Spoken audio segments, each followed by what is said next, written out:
여러분, 저희는 지난 두 번의 시간 동안 거룩한 나라와 거룩한 왕에 대한 말씀을 나누었습니다. 말씀드렸던 것처럼 거룩은 단순히 죄가 없는 상태가 아니라 죄와 악함을 물러가게 하는 힘을 가진 상태라고 말씀을 드렸죠. 그래서 어떤 분이 거룩한 사람일 때, 거룩한 분일 때 그분 옆에 가면 어떤 일이 벌어지느냐 말씀을 드렸습니다. 거룩한 사람 옆에 가면 내 마음속에 있던 미움, 불의, 악함 이런 것들이 점점 물러가기 시작하고 누군가를 용서하게 되고 누군가를 이해하게 되고 누군가를 더 사랑하게 되는 그런 영향을 받는다고 말씀드렸는데요. 그렇게 그 거룩한 나라, 거룩한 왕에 대한 말씀을 나누었습니다. 먼저는 예수님께서 이 땅에 이미 시작하셨던 거룩한 나라에 대해서 말씀을 나누었고요. 그 다음 시간에는 그 나라를 세우시고 피로 값주고 그 나라 백성들을 사셨던 거룩한 왕 우리 예수 그리스도에 대해서 함께 말씀을 나누었습니다. 그 거룩한 예수님께서 세우셨던 거룩한 나라는 죄와 악함이 힘을 잃고 하나님을 사랑하고 이웃을 서로 사랑하는 백성들이 함께 사는 나라였고요. 그 거룩한 나라의 왕 되시는 예수님께서는 죄의 시험 앞에서 단 한 번도 무너지지 않으시고 십자가에 피 흘려 죽으심으로 그렇게 우리 모든 죄의 값을 치루심으로 우리들을 그 거룩한 나라로 옮기신 분이십니다. 그리고 그 거룩한 나라의 왕 예수님께서는 지금도 하늘 보좌 우편에서 우리의 변호자가 되셔서 넘어지는 성도들을 다시 일으키시고 회복시키심으로 우리를 죄로부터 악함으로부터 벗어나게 하는 왕이라고 제가 말씀드렸습니다. 그런데 이런 말씀을 드리고 또 여러분들이 이런 말씀을 나눌 때 이런 생각들이 드실 수 있어요. 목사님, 그 거룩한 나라가 그렇게 좋은 건 알겠습니다. 예수님께서 그렇게 완전한 거룩하신 왕인 건 알겠습니다. 그런데 저는 왜 그 나라에 그렇게 마음이 안 갈까요? 왜 저는 죄와의 싸움에서 자꾸 지는 것 같을까요? 저는 왜 아직도 그 거룩한 나라와는 너무 먼 사람처럼 느껴질까요? 이런 생각이 드실 수 있고요. 그리고 복음을 전할 때 불신자들은 이렇게 말할 수도 있습니다. 목사님 말씀은 다 좋은데 그 거룩한 삶 사실 불가능합니다. 그게 어떻게 가능합니까? 저는 도저히 그런 삶 못 살 것 같습니다. 제 성격도 제 습관도 저의 과거도 그 거룩한 삶과는 거리가 너무 멉니다. 저 같은 사람이 어떻게 그 거룩한 나라에 들어갈 수 있습니까? 그리고 저 같은 사람이 그 거룩한 나라에 들어간들 어떻게 그런 삶을 살 수 있겠습니까?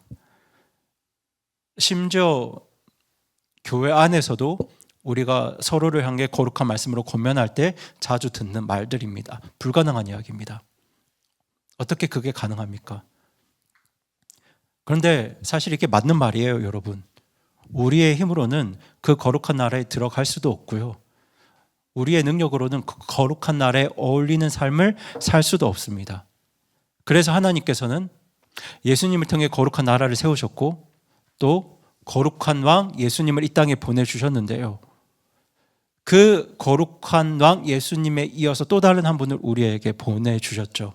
그분이 바로 거룩한 영 성령 하나님이세요. 그래서 저는 오늘 성령님에 대한 말씀을 나누길 원하는데요. 특별히 오늘 본문 스가랴 4장 말씀을 통해서 거룩한 영께서 어떻게 불신자들을 거룩한 나라로 이끄시는지 그리고 어떻게 거룩한 왕 예수님을 믿게 하시는지 그리고 어떻게 그 거룩한 나라 안에서 사람 눈에는 불가능해 보이는 거룩한 삶을 살게 하시는지 이 세 가지에 대해서 하나하나 이렇게 살펴보려고 합니다.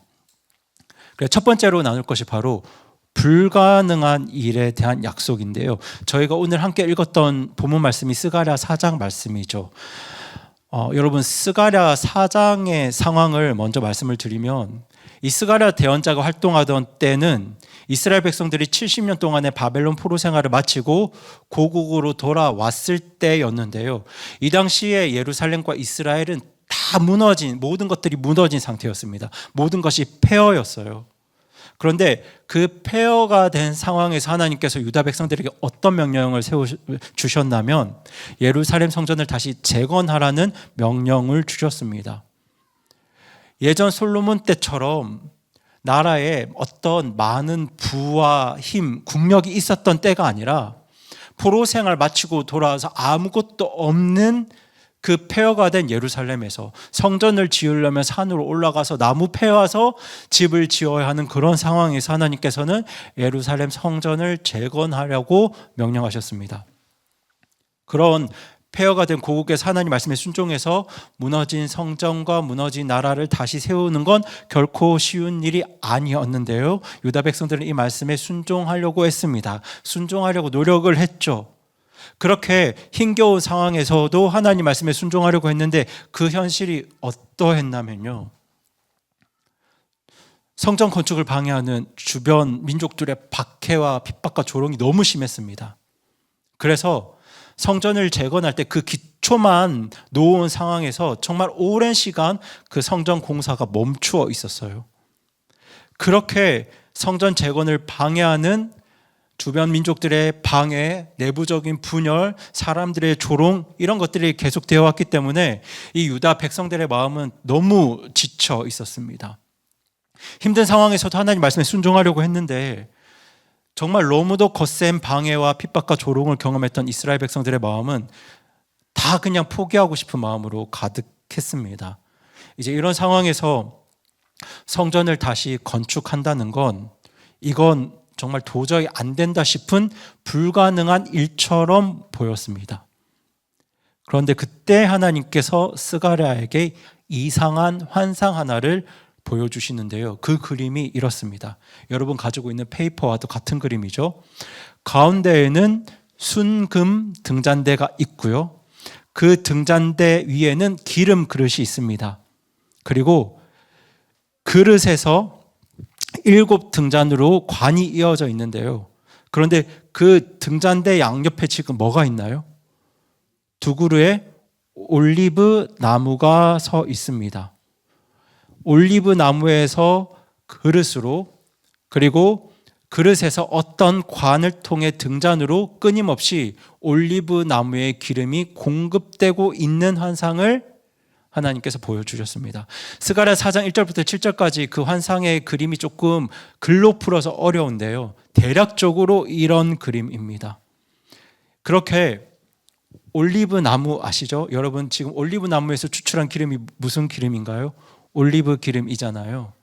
이 올리브 나무에서 등잔대까지 끊임없이 기름이 공급되기 때문에 그 등잔대에서 불이 꺼지지 않는 거죠. 그 그림을 보여주시면서 하나님께서 이렇게 말씀하시는데요. 저희 다 함께 스가랴 4장 6절 후반부 말씀만 화면 보시면서 같이 한번 읽어보겠습니다. 시작. 이르시되 강력으로 되지 아니하고 능력으로 되지 아니하며 오직 내 영으로 되느니라 군대들의 주가 말하노라. 여러분 이게 무슨 뜻일까요? 이게 무슨 말일까요? 사람의 눈에는 도저히 불가능해 보이는 일. 이 당시에는 무너진 성전을 다시 세우고 하나님의 백성이 다시 주님의 빛을 비추는 거룩한 백성이 되는 일은 강력으로도 되지 아니하고 능력으로도 되지 아니하고 다른 표현으로 말씀드리면 사람의 똑똑함이나 사람의 열심이나 사람의 정치력이나 사람의 인격, 성품이 좋아서 되는 게 아니라 뭘 통해서만 된다고 말씀하시죠? 오직 내 영, 하나님의 영, 성령님을 통해서만 가능하다는 말씀입니다. 그러니까 눈에 보이는 현실이 불가능해 보여도 아무리 어둡고 막막해 보여도 하나님이 주시는 기름만 하나님의 영을 통해서 계속 등잔대에 공급이 되면 불은 꺼지지 않는다는 거예요. 사람의 눈으로 보기에 아무리 불가능해 보여도 우리의 힘이 너무 미약해 보여도 우리는 빛을 낼 수 없는 사람처럼 보여도 하나님의 영을 통해서 나라는 등잔대에 계속 기름이 공급된다면 보통 성령님의 기름 부으심이라고 하죠. 성령님의 기름 부으심이 있다면 그 등잔대가 반드시 빛을 낼 수 있다는 말씀입니다. 그래서 하나님께서는 스룹바벨에게 이어서 이렇게 말씀하시는데요. 우리 4장 7절 후반부 말씀 같이 한번 읽어보겠습니다. 시작. 오 큰 산아 내가 누구냐? 스룹바벨 앞에서 내가 평야가 되리라. 여러분 이게 무슨 말씀이냐면요. 여기서 스룹바벨은 당시 유다의 총독, 유다의 왕인 셈인데요. 사실 금 등잔대에 기름을 주는 두 나무 중에 하나가 바로 이 스룹바벨 왕을 상징합니다. 그리고 다른 나무 하나는 당시 유대의 제사장을 상징하는데요. 그런데 여러분 1차적으로는 스룹바벨과 대제사장을 상징하지만 사실 우리의 왕이시고 대제사장이신 분이 누구신가요? 바로 예수님이시죠. 때문에 이 두 올리브 나무가 궁극적으로 상징하는 분은 바로 예수님이세요. 그렇게 예수님을 통해서 성령님의 역사가 임할 때, 성령님의 권능이 임할 때, 성령님의 기름이 부어질 때 큰 산처럼 보이는 도저히 해결이 불가능해 보이는 인생의 문제들이 모두 무너질 거라는 말씀입니다. 여러분 우리 인생에도 정말 큰 산들이 있거든요. 사람의 힘으로, 우리의 능력으로, 우리의 성품으로 해결 불가능해 보이는 큰 산들이 있습니다. 예를 들면 도저히 끊어지지 않는 나의 죄의 습관이 있죠. 여러 번 결심했는데 늘 반복되는 죄가 있습니다. 하나님을 믿고 싶은데 도저히 믿어지지 않는 마음도 있고요. 아무리 고치고 싶어도 잘 바뀌지 않는 나의 나쁜 성격과 마음의 상처들이 있죠. 우리는 이런 것들을 보면서 이렇게 말합니다. 이건 평생 못 바꿉니다. 저의 이 죄의 악한 마음은 절대로 못 바뀝니다. 사람 안 바뀌어요. 그냥 이렇게 살다가 죽을 것 같아요. 그런데 그때 지금 하나님께서 뭐라고 말씀하시냐면 큰 산이 뭐가 될 거라고 하시나요? 평야가 될 거라고 말씀하세요. 그 큰 산이 다 무너질 거라는 말씀입니다. 너의 눈에 불가능해 보이는 그 문제가 너의 눈에는 큰 산처럼 보이겠지만 예수님 앞에서는 예수님을 통해 성령님의 권능, 성령님의 기름이 부어지면 그 큰 산들이, 그 큰 문제들이 다 뭐 할 거라는 말씀인가요? 다 무너질 거라는 말씀이에요. 그렇게 평야가 될 거라는 말씀입니다. 이처럼 오늘 스가랴 4장은 저희 지금 금요 집회 주제가 거룩이잖아요.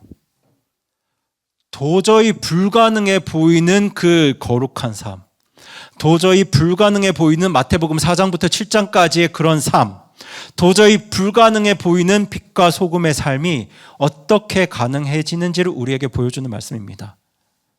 그 답이 뭐냐면 그 거룩한 삶은 나의 힘으로도 아니고 나의 능력으로도 아니고 오직 하나님의 영 성령님으로 가능하다는 말씀이에요.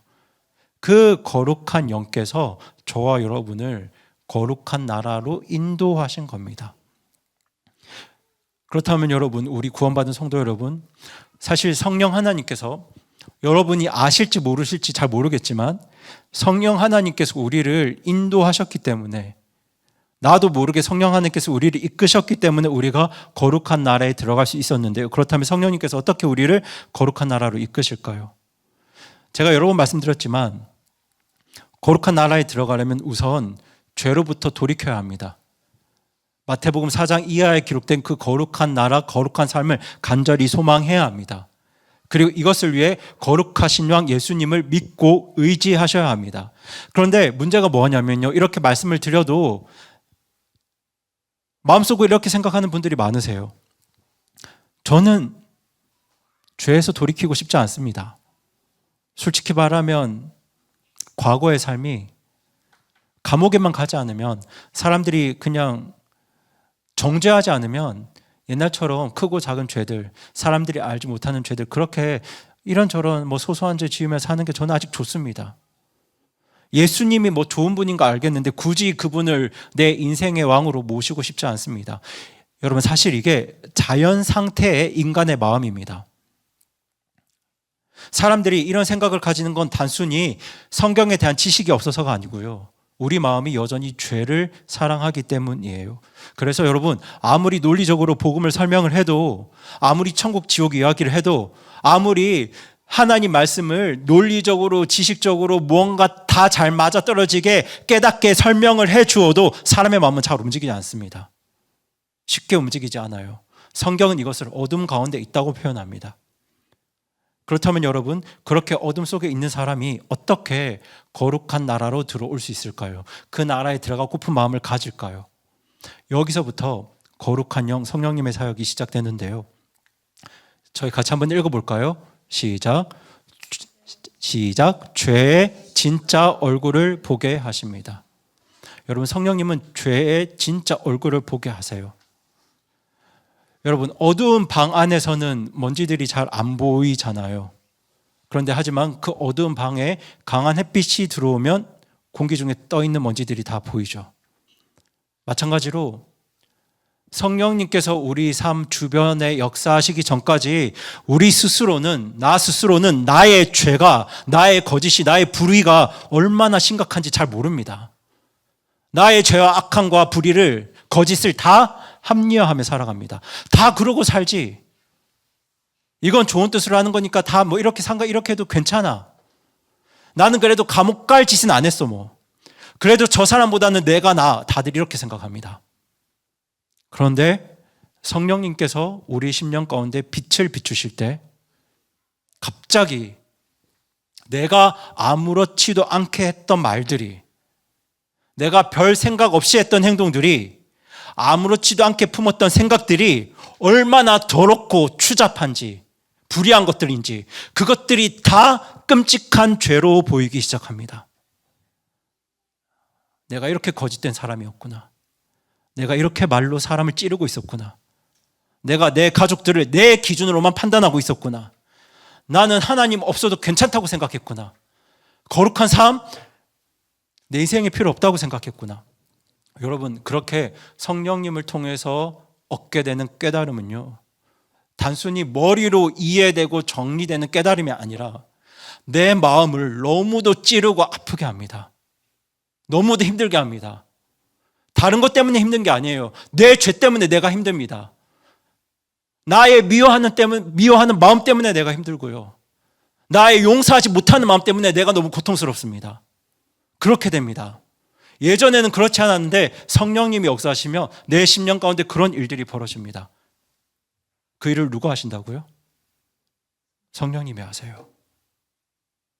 그렇게 성령님은 우리 안에서 죄로 인한 불편함을 주시고요, 나의 양심을 깨우시고요, 그 앞에서 도망가고 싶어도 도망갈 수 없게 만드십니다.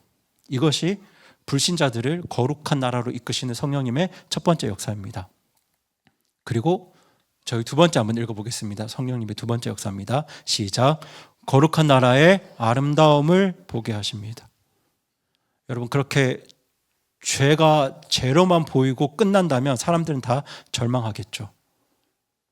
이 끔찍한 마음을 가지고 있는 나는 소망이 없어. 내가 뭐 더 살아봐야 뭐 하나. 그렇게 절망하게 되는데요. 그런데 성령님은 죄만 보시게 하시는 분이 아니고 예수님께서 세우신 그 거룩한 나라가, 진실한 나라가, 하나님의 사랑과 이가 충만한 나라가 얼마나 복된 곳인지 함께 보게 하시는 분입니다. 죄와 악함에서 벗어난 삶, 마음이 깨끗해진 삶, 하나님 앞에서 숨지 않아도 되는 삶, 진실한 삶, 사랑하고 용서할 수 있는 삶. 성령님은 우리가 평생 찾던 진짜 행복이 여기에 있다는 걸 조금씩 보게 하십니다. 그렇게 성령님의 역사가 임할 때 그 사람의 마음에는 이런 생각들이 들어요. 내가 지금까지 붙잡고 있었던, 내가 합리화했던 나의 죄, 나의 자존심, 나의 거짓, 이 쾌락이 사실은 나를 망치고 있었구나. 지금까지 내가 붙들고 있었던 그 삶이 아니라 저 거룩한 나라가 진짜 내가 가야 할 곳이구나. 저 거룩한 삶이 진짜 내가 살아야 할 삶이구나. 그런데 여러분, 이런 마음의 변화는 사람이 스스로 만들어낼 수 없습니다. 설교가 아무리 좋아도, 아무리 하나님 말씀을 논리적으로 정확하게 잘 설명을 해 주어도, 영상을 아무리 감동적으로 만들어도 성령님의 밝혀주시는 역사가 없으면 그냥 좋은 말이네 하고 끝납니다. 그렇게 회개하지 못합니다. 회개하지 못한 채 거룩하신 하나님 나라에 들어가지 못합니다. 하지만 성령 하나님, 거룩하신 영께서 역사하시면 같은 설교, 같은 말인데도 성령님께서 역사하시는 그 사람의 마음에는 거룩한 하나님의 말씀이, 잘 들어주세요, 논리적인 하나님의 말씀이 아닙니다. 오류가 없는 하나님 말씀은 오류가 없죠. 거룩한 하나님의 말씀이 성령님 임하시면 정말 보석처럼 느껴지기 시작합니다. 이게 진짜였구나. 나에게 꼭 필요한 것이 바로 이 거룩한 삶이었구나.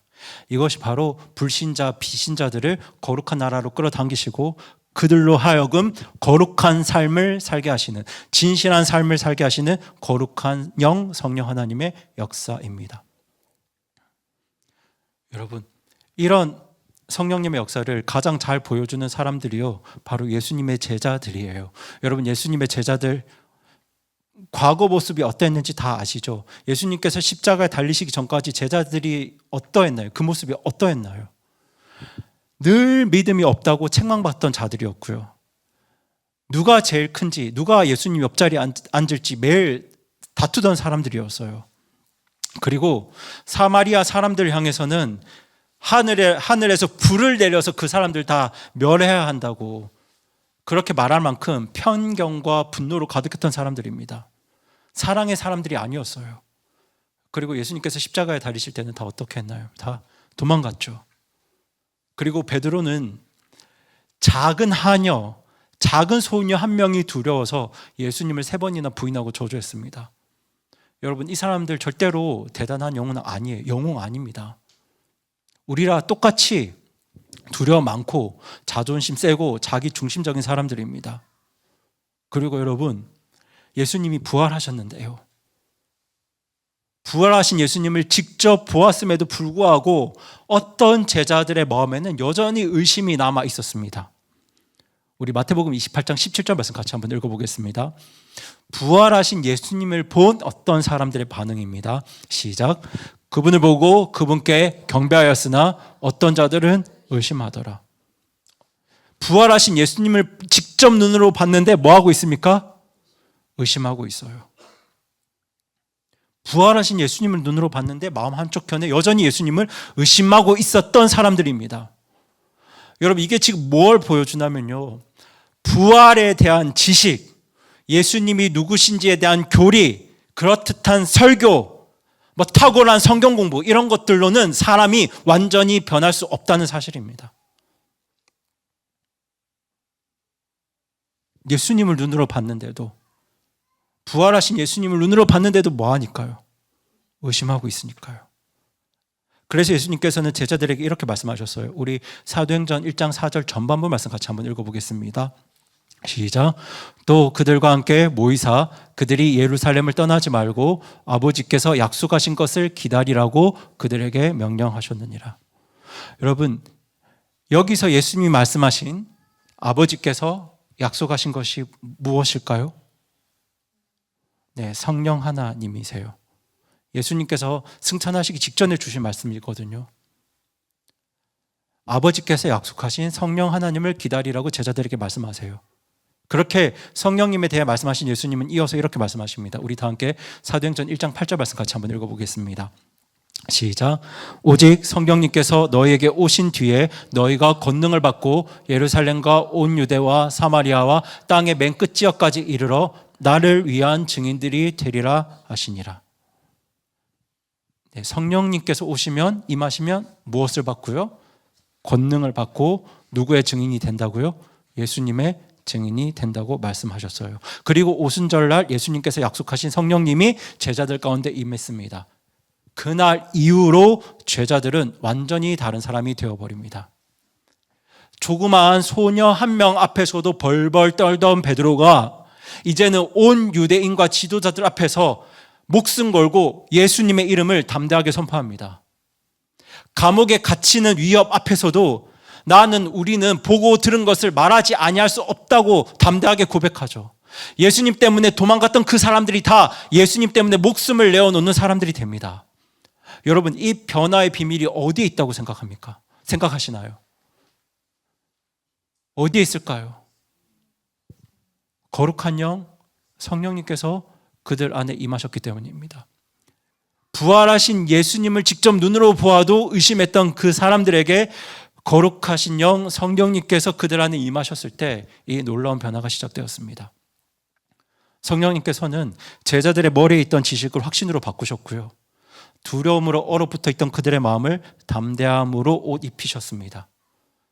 그렇게 성령님은 예수님이 왕이시다, 예수님이 구주시다라는 사실을 단지 아는 데서 끝나지 않게 하시고 예수님께서 나의 왕이시다라는 이 진리를 믿게 하시고 고백하게 하시고 살아가게 하십니다.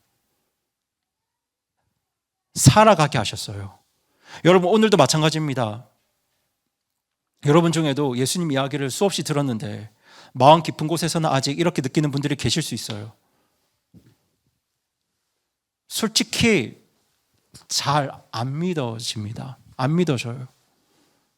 예수님이 하나님의 아들이시고 죽으셨다고 부활하신 거 알겠는데 예수님 믿으면, 회개하고 예수님 믿으면 내가 그런 거룩한 삶을 살 수 있다는 거 솔직히 잘 안 믿어집니다. 여전히 나는 내 손해가 생기면 용서하기 힘들고 나의 이득을 따지고 미워하는 거 너무나 쉽고 내 마음은 나의 이해 득실에 따라서 너무나 불의를 향해 치댔는데 예수님 믿고 회개하면, 복음을 믿으면, 거룩한 나라에 속하게 되면 저 그렇게 살 수 있다는 거 솔직히 잘 안 믿어집니다. 예수님께서 좋은 분인 거 알겠는데 내 인생의 왕으로 모시는 건 좀 부담스럽습니다. 혹은 믿고 싶은데 잘 안 믿어집니다. 여러분, 그 사실을 인정하셔도 괜찮아요. 사실 그 고백은 부끄러운 고백이 아니라 정직한 출발점입니다. 하지만 바로 그 자리에서 우리가 해야 될 고백은 이 고백이에요. 하나님, 저는 제 힘으로는 주님의 말씀을 온전히 믿을 수가 없습니다. 저는 사실 회개하고 복음을 믿고 성령님께서 내 안에 오시면 마태복음 4장 이하에 기록된 그 거룩한 삶을 제가 살아갈 수 있다고 그렇게 저는 잘 안 믿깁니다. 예수님이 다시 오시면 가능하겠죠. 근데 전 지금 그렇게 살 수가 없습니다. 하나님께서 성경을 통해서 저에게 주신 말씀들 다 온전히 믿기가 너무 힘듭니다. 그러니 거룩한 영 성령님께서 제 눈을 열어주시고 제 마음을 열어주시고 그렇게 예수님을 진짜 나의 왕으로 받아들이게 해주세요. 그렇게 성령님을 의지하는 마음과 기도가 우리에게 절실히 필요합니다. 그렇게 거룩한 영 성령님께서는 어떻게 사람들을 거룩한 나라로 이끄시냐면요, 먼저 내가 그동안 그렇게 추악하지 못하다고 생각했던, 괜찮다고 생각했던 내 죄의 추악함과 끔찍함을 보게 하시고요, 그 다음으로 거룩한 나라, 거룩한 삶의 아름다움과 거룩한 왕의 영광을 보게 하십니다. 그렇게 예수님을 나의 왕, 나의 구주로 믿도록 우리의 삶을 인도하세요. 여러분, 이런 일을 성령님의 역사 없이 사람의 설득력 있는 말만으로, 논리적인 말만으로 해낼 수 있는 목회자는 세상에 아무도 없습니다. 저도 그래요. 성령님의 도우심 없이 하나님 말씀의 열매를 맺을 수 있는, 성령의 열매를 맺게 하는 목회자, 설교자는 이 세상에 단 한 사람도 없어요. 그래서 여러분, 말씀을 나누는 자도, 말씀을 듣는 자도 그 하나님 말씀 앞에서 누구보다 성령님의 도우심을 구하는 겁니다. 그렇게 구원받은 성도들이 성령님의 도우심과 권능을 통해, 성령님의 기름 부으심을 통해 이 세상에서 빛과 소금으로 살아갈 수 있는 거예요. 예수님께서 우리를 향해서 빛과 소금이 되라고 하셨죠. 세상의 빛과 소금이 되라고 하셨습니다. 우리 다 함께 마태복음 5장 16절 말씀 읽어보겠습니다. 시작. 이와 같이 너희 빛을 사람들 앞에 비추어 그들이 너희의 선한 행위를 보고 하늘에 계신 너희 아버지께 영광을 돌리게 하라. 여러분, 이것이 거룩한 나라 백성에게 주어진 우리 주님의 명령인데요, 구원받은 성도들은 이 말씀 앞에서 여전히 이런 고민들을 합니다. 정말 빛을 비추는 삶을 살고 싶은데, 정말 거룩한 나라 백성답게 살고 싶은데 나는 왜 이렇게 능력이 없을까? 왜 똑같은 죄를 계속 반복할까? 왜 걸핏하면 거짓말할까? 왜 가족에게만 가면 인내가 다 사라질까? 왜 직장에만 가면 그냥 세상 사람들하고 다 비슷하게 살까? 우리의 모습이 그렇잖아요. 어떤 분들은 또 이렇게 말씀하세요. 제가 이미 거룩한 나라에 들어갔다고는 믿는데요, 거룩한 삶은 도저히 못 살 것 같아요. 그런데 여러분, 여기서 스가랴 4장의 그림이 다시 필요합니다. 여러분 받으신 그 페이퍼의 그림을 다시 한번 보세요. 그림을 보시면 등잔대가 있고 올리브 나무를 통해서 기름이 공급되는데, 등잔대가 저와 여러분이고 기름이 성령님의 도우심입니다. 여러분, 등잔대의 목적이 무언가요? 빛을 내는 거잖아요. 네, 빛을 내는 게 목적입니다. 그런데 여러분, 등잔대가 아무리 금으로 만들어져 있어도 기름이 없으면 빛을 낼 수 없습니다. 디자인이 아무리 예뻐도, 장식이 아무리 화려해도 기름이 없으면 그냥 쇳덩어리일 뿐입니다. 여러분, 그리스도인도 마찬가지예요. 아무리 성경 공부 많이 하고 하나님 말씀에 대해서 많이 알고 있고 교회 봉사 많이 하고 교리도 잘 알고 있고 전도도 열심히 하고 겉모습은 참 신앙 좋은 사람처럼 보여도 성령님의 기름 부으심과 성령님의 도우심 없이는 절대로 빛을 내는 삶을 살 수가 없습니다. 그래서 하나님께서 스가랴에게 보여주신 환상에는 등잔대만 있는 게 아니라 끊임없이 기름을 공급하는 올리브 나무가 함께 등장합니다. 여러분, 이게 뭘 이야기하냐면요, 거룩한 삶은 한 번의 결심으로 끝나는 게 아니라, 한 번의 은혜로운 경험으로 끝나는 게 아니라, 한 번의 공급으로 끝나는 게 아니라 성령님의 기름이 평생 동안 계속 공급되어야 가능한 삶이라는 겁니다. 여러분, 이게 우리가 자주 하는 실수예요. 구원은 은혜로 받는다고 말하면서 그 다음에 거룩한 삶은 내 의지와 내 노력으로 이루어야지라고 생각하는 게 성도들이 가장 많이 하는 실수입니다. 그래서 뭔가 좀 잘하면, 어느 날 하나님 말씀에 몇 번 잘 순종하면, 며칠 동안 잘 살면 내 마음이 교만해졌다가 조금만 넘어지면 난 왜 이 모양이야 하면서 다시 주저앉아 버리는데요. 스가랴 4장이 우리에게 보여주는 메시지가 뭐냐면요, 저희 같이 한번 읽어보겠습니다. 시작. 처음도 은혜고 중간도 은혜고 끝도 은혜다. 여러분, 이 은혜 대신에 성령님의 역사를 넣어도 같은 말이 됩니다. 처음도 성령님의 역사고, 중간도 거룩한 영 성령님의 역사고, 마지막도 성령님의 역사입니다. 여러분, 불신자들을 거룩한 나라로 이끄시는 분이 누구라고 하셨죠? 성령 하나님이시잖아요.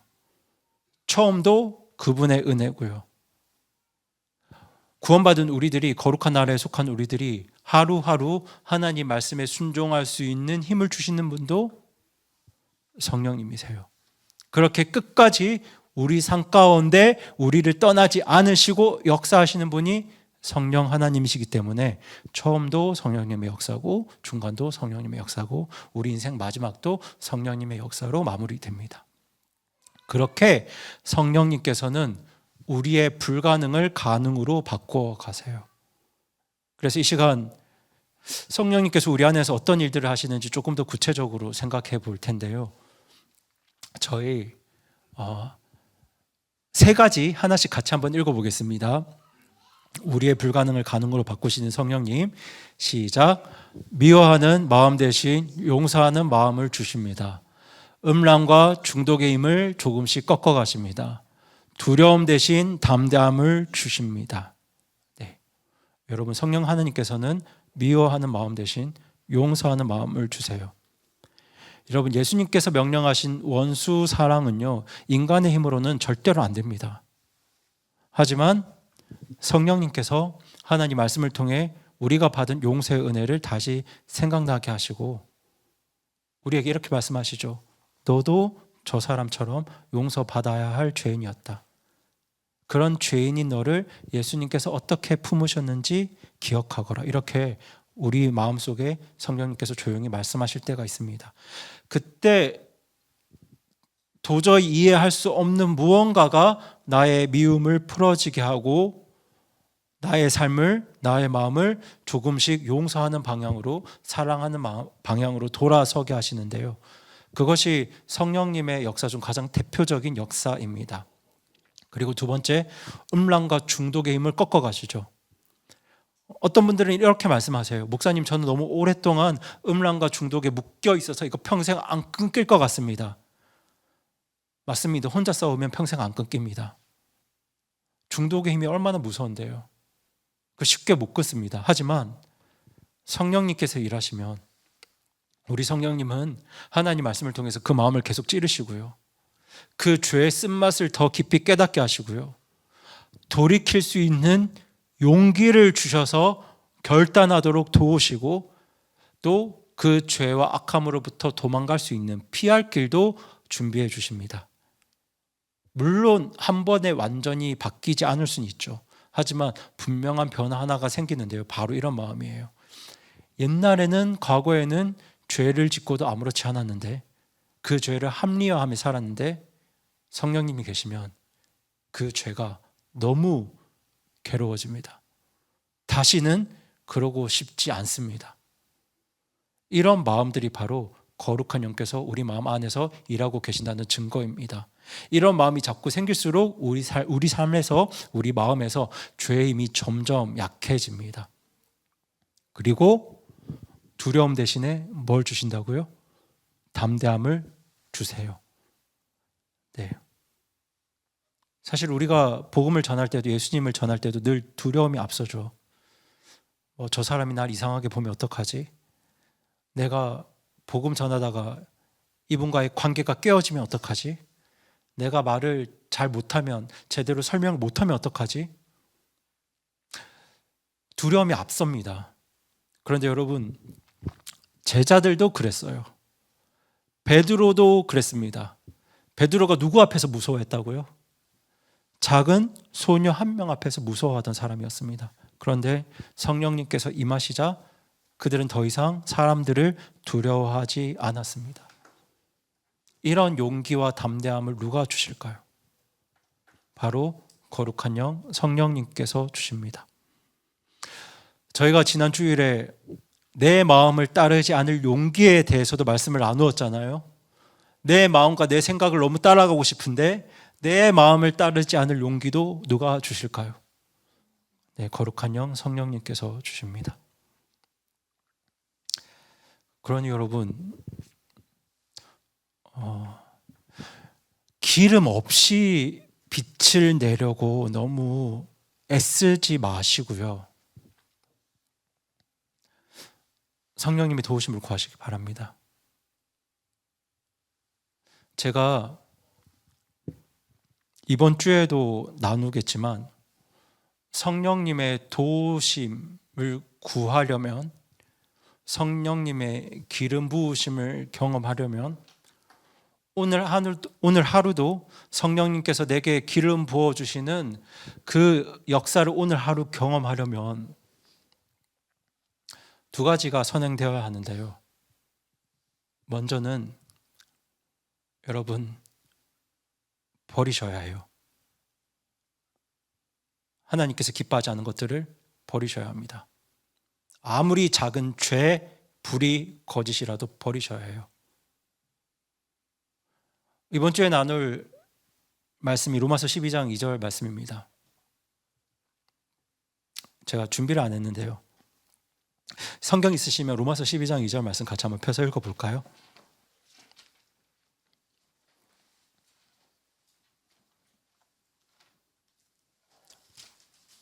여러분 잘 아시는 말씀이죠.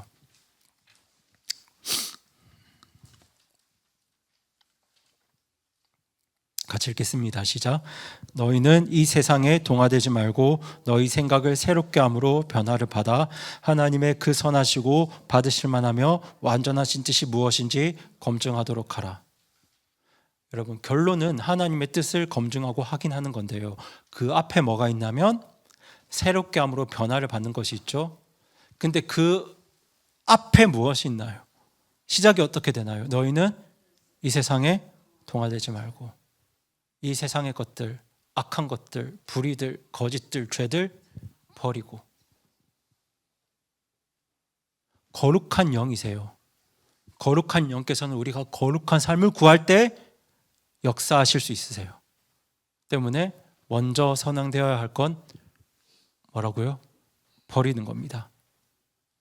하나님께서 지금 내 마음속에 내 삶 가운데 기뻐하지 않는 무언가가 발견된다면 아무리 작은 것들이라도 버리셔야 해요.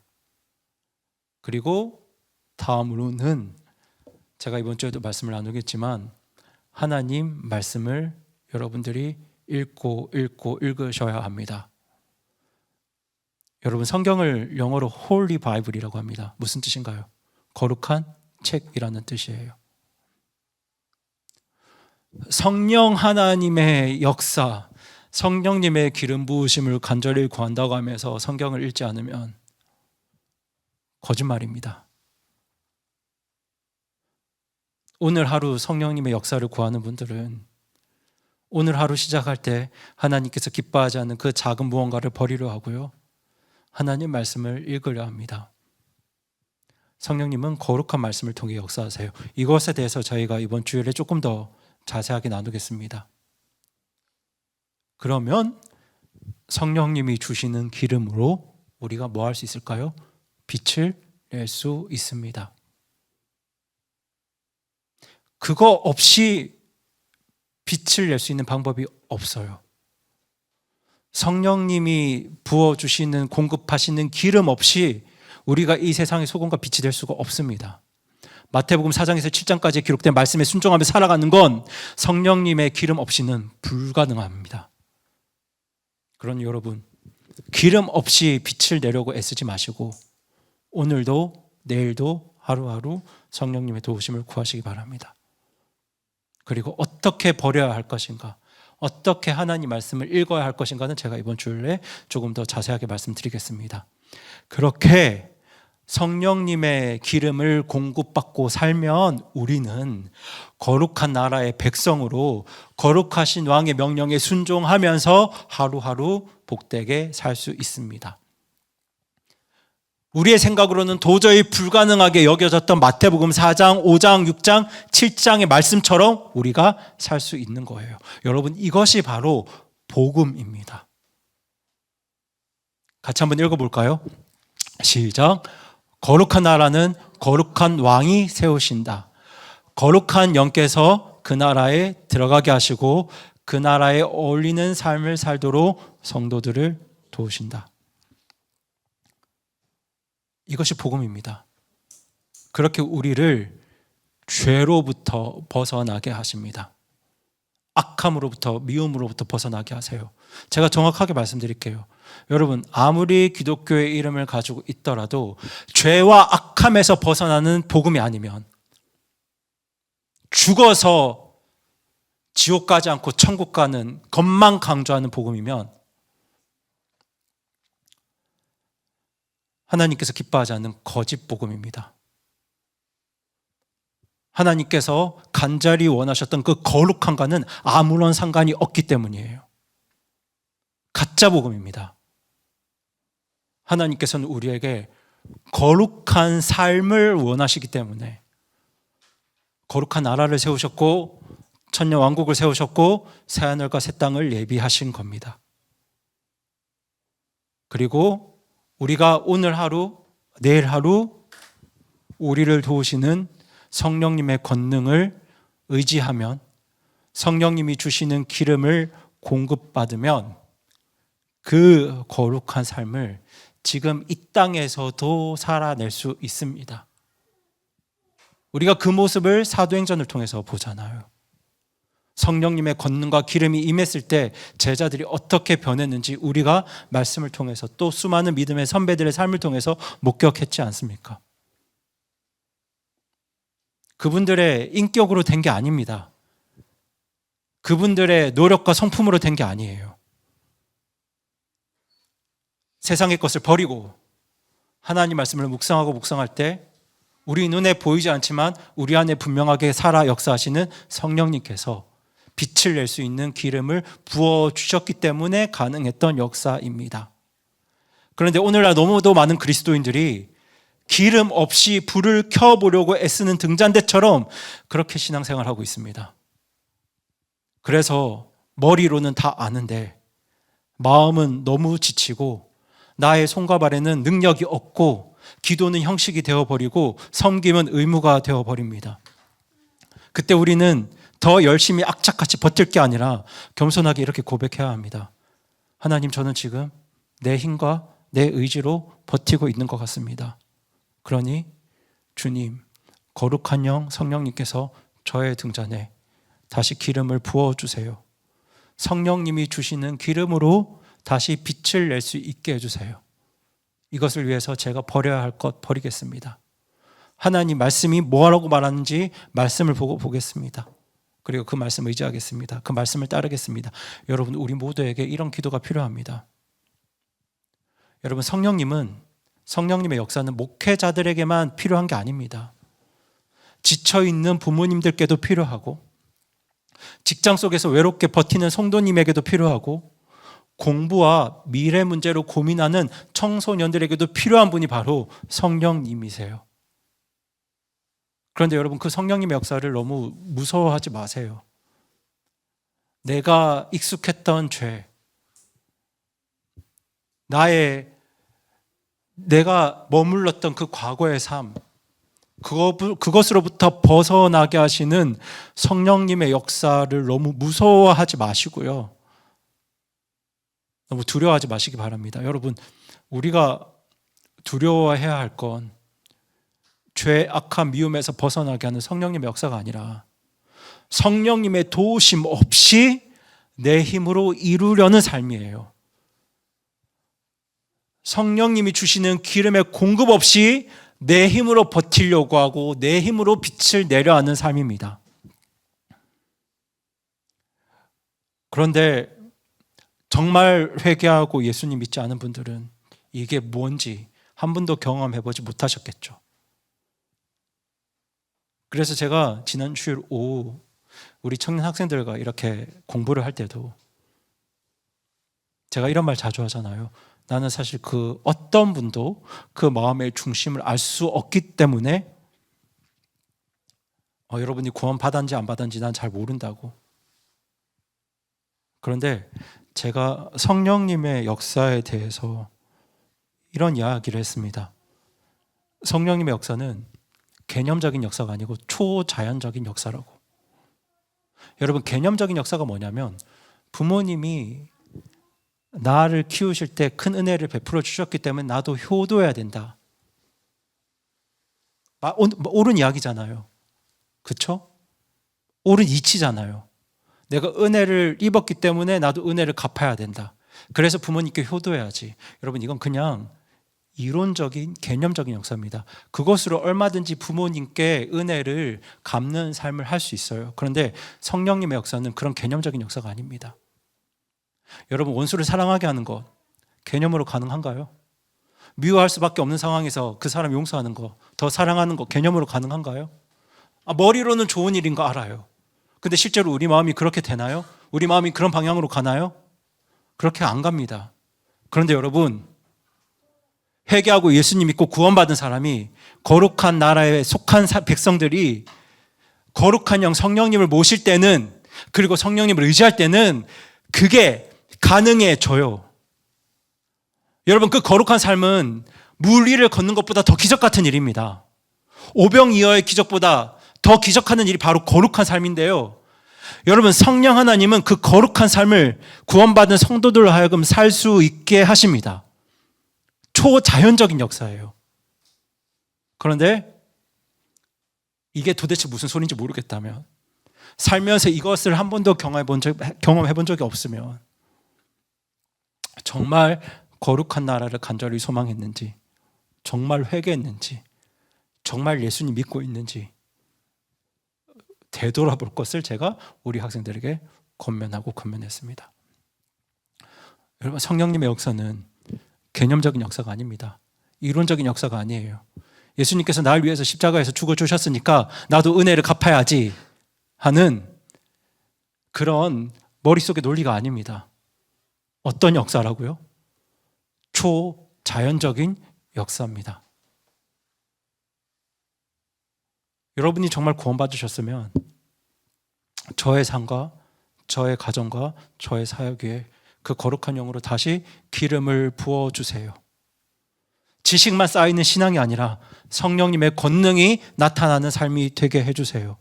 그렇게 거룩한 영, 성령님의 힘으로 제 마음에 있는 죄와 악함과 그 미움의 큰 산을 다 무너뜨려 주세요. 저는 이 기도가 저와 여러분의 기도가 되었으면 좋겠습니다. 우리 눈에는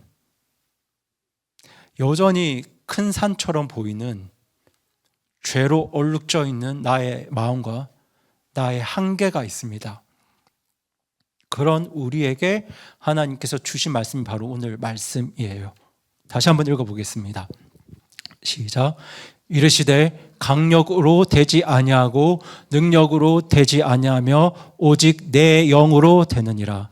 군대들의 주가 말하노라. 저는 오늘 이 말씀이 우리 모두에게 살아있는 하나님의 음성으로 들렸으면 좋겠습니다. 이 시간 조용히 머리 숙이시고 함께 기도하실 텐데요.